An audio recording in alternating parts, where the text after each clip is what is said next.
જય સ્વામિનારાયણ. બીજું કયું? શું કહ્યું?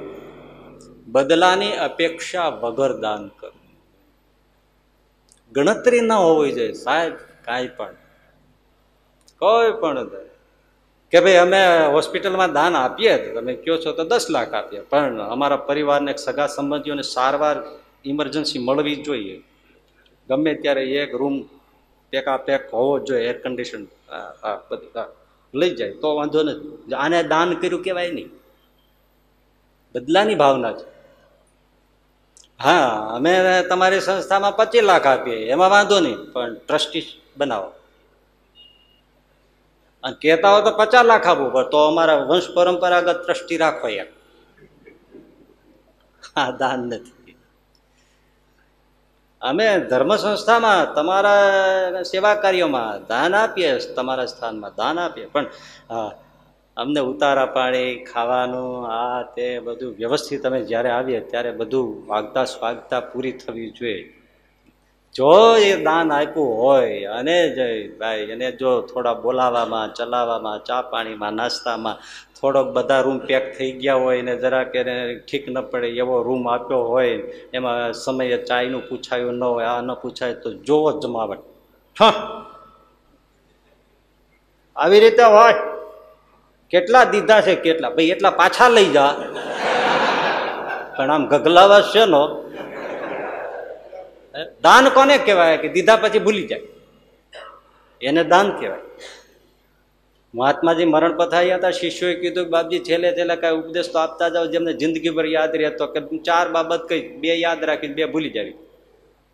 એમ? હા, તમારું પરમ કલ્યાણ થશે. બોલો બોલો બાપજી જલ્દી. બસ 2 વાત ભૂલી જાવી. કોઈને તમે ઉપકાર કર્યો હોય, કાંઈ દીધું હોય, મદદ કરી હોય, સહાય કરી હોય, ઉપકાર કર્યો હોય કોઈ પણ, એ ભૂલી જવું, એ યાદ ન રાખવું.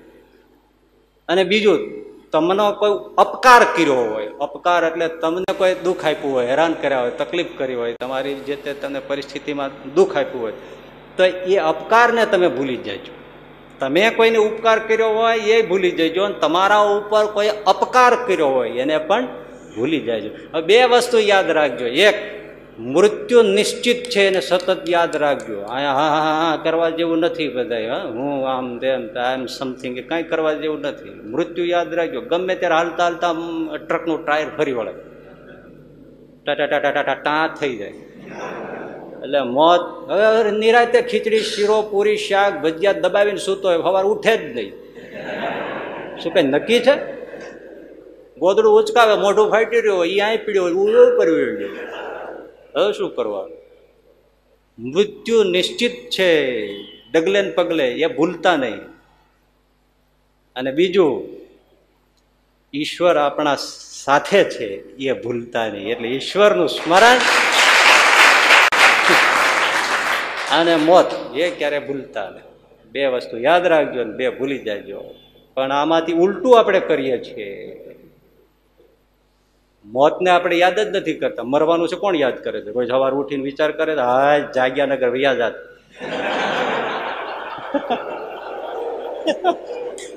તો ભજન ન થવા માંડે સવારમાં ઉઠીને પથારીમાં.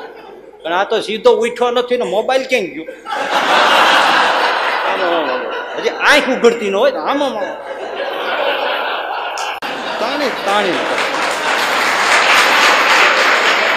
આ તો અમે નમૂના જોયા હોય ને ક્યાંક ક્યાંક, હજી આંખ ઉઘડતી ન હોય એટલે ચોંટી ગઈ હોય ને, આમ એક કાચી ઊંઘ હોય, કોમ્પ્યુટર ના અંતે જોઈ જોઈને બધી ગરમી ચડી ગઈ હોય, ખાવાના મસાલા દાબેલી ભાગેલી ના અંતે એટલે બધી ગરમી ખોટી થઈ ગઈ હોય એટલે આંખ ઉઘડે નહીં બધી. તોય પણ ઓલું આમ આમ કરે.